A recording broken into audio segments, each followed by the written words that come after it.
ये एक मिनट सुनिए, मैंने आपको मौका दिया, माननीय मंत्री जी को मौका दिया, मैंने व्यवस्था दे दी। ये तरीका ठीक नहीं है, ये तरीका बिल्कुल ठीक नहीं है। जो बात हुई उसके अनुकूल मैंने सारी चीजें की है। अब आप सीट पे बैठिए, और आप ऐसा करेंगे तो ये उचित नहीं होगा। मैं फिर आपको बता दूँ। हाँ, वॉकआउट करिए।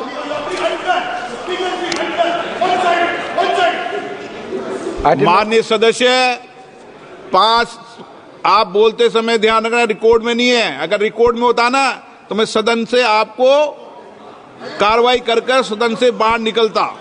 सुन लिए आज के बाद, और ऐसा ही करूंगा।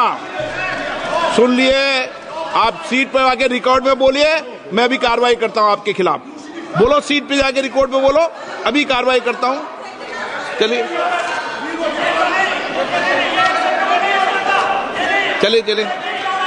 आप हर्ष मल्होत्रा, ये चेयर को धमकी दे रहे हैं, ये कैसे हो सकता है sir? Stay on the table of the house the papers. संसदीय कार्य मंत्री जी बोलिए।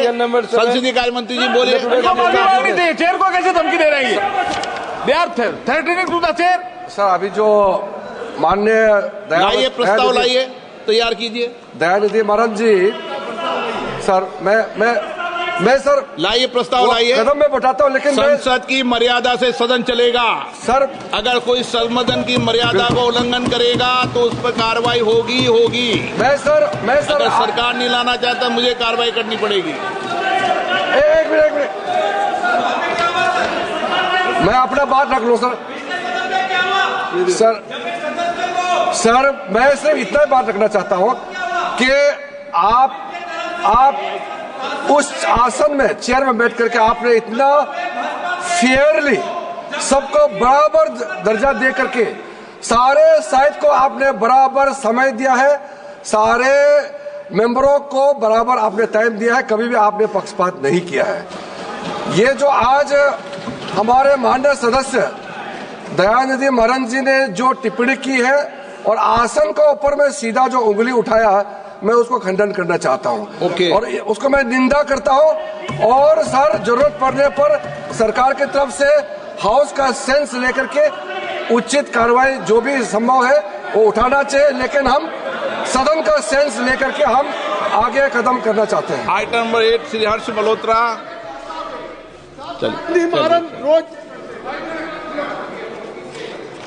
आज की कार्यसूची में क्रमांक 8 पर मेरे नाम के सामने उल्लेखित पत्रों को सदन के पटल पर रखना चाहता हूं। Item number 9 Shri Viplav Kumar Dev.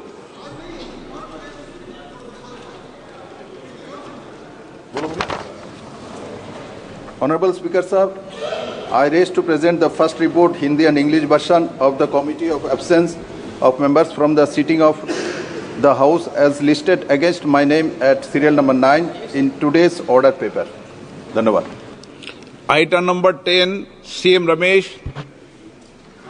Sir, I wish to present the second and third reports, Hindi and English versions of the Standing Committee on Railways as listed against my name at serial number 10 in today's list of business. Thank you, sir. Item number 11, Srimati Priyanka Gandhi Wada.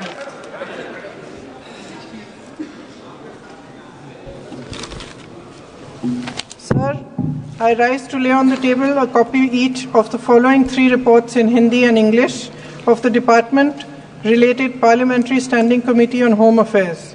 Number 1, 251st Report on Action taken by Government on the recommendations, observations contained in the 245th Report of the Committee on Prison Conditions, Infrastructure and Reforms. Number 2, the 252nd Report on Demands for Grants 2025-26 of the Ministry of Home Affairs. And number 3, the 253rd Report on Demands for Grants 2025-26 of the Ministry of Development of North Eastern Region, Dona. सभा पटल पर रखे जाने वाले पत्र।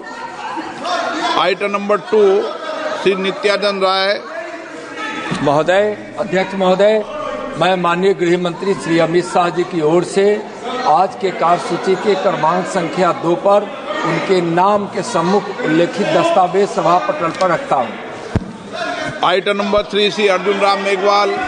Honorable Speaker, sir, With your kind permission, I rise to lay the paper on the table of the House Please. mentioned against my name at serial number 3 in today's revised list of the business for Lok Sabha. Thank you. Item number 4 Shri Pankaj Chaudhary ji. माननीय अध्यक्ष जी, मैं आज की कार्यसूची में मेरे नाम के सामने मत संख्या 4 पर वर्णित कागजात आपकी अनुमति से सदन के पटल पर रखता हूं। आइटम नंबर 5 सुश्री शोभा करांदे जी, मैं आपकी अनुमति से आज के कार्यसूची में मेरा नाम के सामने क्रम संख्या 5 पर वर्णित दस्तावेज सदन के पटल पर रखती हूँ। Item number 6 Shri Arjun Ram Meghwal. Honorable Speaker, sir, with your kind permission, on behalf of my colleague Shri Kirti Vardhan Singh, I rise to lay on the table of the House the papers related to the Ministry of Environment, Forest, Climate Change, as mentioned at serial number 6. Item number 7. Thank you. Shri सुकंद मजमूर। देखिए, पाकिस्तान को हम दुश्मन देश मानते हैं और पाकिस्तान के साथ हमने व्यापार रोक दिया। चाइना के साथ हम अपना बिजनेस नहीं बढ़ाना चाहते। हमारे सिक्योरिटी का सवाल है, हमारे मैन्युफैक्चरिंग का सवाल है। टेक्सटाइल में हम पूरी दुनिया में आज जिस तरह से बांग्लादेश के हालात हैं और पूरे चाइना के हालात हैं, हम टेक्सटाइल के साथ बढ़ना चाहते हैं। लेकिन यदि बढ़ना चाहते हैं आप, तो यदि शिपिंग संघाई पोर्ट से हुआ और संघाई पोर्ट सिंगापुर चला गया, यदि किसी आदमी ने चाइना से टेक्सटाइल को हमारे यहां के लिए भेजा और उसने कहा कि ये सिंगापुर जाएगा और सिंगापुर से नाम बदलकर वो फिर यदि हिंदुस्तान आ जाएगा, तो हम तो कहेंगे कि इसका जो डेस्टिनेशन पोर्ट है, डेस्टिनेशन पोर्ट है, वो तो सिंगापुर है। उसी तरह से ऑयल के बारे में मान लीजिए कि कई एक देशों के साथ हमने अभी सीरिया को हमने बैन किया हुआ है, लीबिया को हमने बैन किया हुआ है। हमारे यहां फर्टिलाइजर की बहुत कमी है। फर्टिलाइजर का जो जिससे बनता है फर्टिलाइजर, चाहे नाइट्रेट हो चाहे फॉस्फेट हो, ये यदि आता है तो उसमें कई एक जगह बैन है।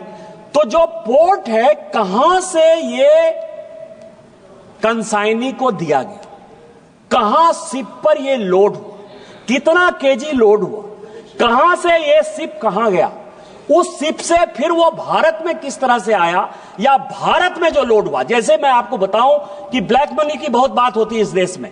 ब्लैक मनी के बारे में 72-73 का जो रिपोर्ट है और 2012 में इसी सदन में जो ब्लैक मनी पर माननीय प्रणब मुखर्जी साहब ने, तत्कालीन वित्त मंत्री जी ने, जो अब बाद में राष्ट्रपति हुए, उन्होंने जो व्हाइट पेपर जारी किया, व्हाइट पेपर में उन्होंने कहा कि ब्लैक मनी जनरेट होने का सबसे बड़ा साधन 85% इस देश का ब्लैक मनी केवल और केवल इंपोर्ट और एक्सपोर्ट से हुआ। इंपोर्ट और एक्सपोर्ट का जो बिल है, उसके बारे में कभी सोचा है आपने कि हम यहां से भेज रहे हैं, मान लीजिए कि टेक्सटाइल भेज रहे हैं और वहां से जो है आर्म्स का हमने ले लिया ऑर्डर कि हम जो है स्टील की फैक्ट्री ला रहे हैं जी, आर्म्स खरीद कर ला रहे हैं जी, या कोई भी चीज ला रहे हैं। इसके बारे में इस देश में 1876 से लेकर आज तक एक बहुत बड़ा वैक्यूम रहा।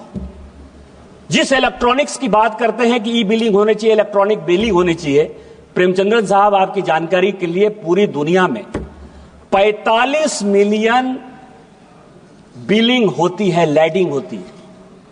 उसमें से पूरी दुनिया, आपने अमेरिका का उदाहरण दे, क्योंकि दूर का ढोल सुहाना होता है। अमेरिका को मान लीजिए कि अमेरिका बहुत डेवलप्ड है, बहुत अच्छा कर लिया होगा। चीन बहुत डेवलप्ड है, बहुत अच्छा कर लिया होगा। यूरोप पूरा अच्छा कर लिया होगा। इस सदन की जानकारी के लिए कि इलेक्ट्रॉनिक बिलिंग, लैडिंग का केवल और केवल 2.1% होता है पूरी दुनिया, केवल 2.1% होता है। यदि 2.1% होता है तो हम तो कम व्यापार करते हैं। हमारी इकोनॉमी तो 4 ही ट्रिलियन की है। यूएस की इकोनॉमी हमारे से कितने आगे होगी, यूरोप की कितनी आगे होगी, इंपोर्ट एक्सपोर्ट चाइना का कितना ज्यादा होगा। वो क्यों नहीं करते इलेक्ट्रॉनिक? तो इसीलिए हम जितना कर पा रहे हैं, शायद इस दुनिया में बहुत कम ऐसा देश होगा करना चाहिए। इसीलिए मैं कह रहा हूं कि जब हम बिल पर चर्चा करते हैं तो बिल को एक सही परिप्रेक्ष्य में देखने की आवश्यकता है। इस बिल के क्या क्या फायदे हैं और क्या क्या नुकसान है, यह समझिए कि सबसे पहले है कि इससे क्या फायदा होगा। पार्टी डिटेल्स मिलेगा।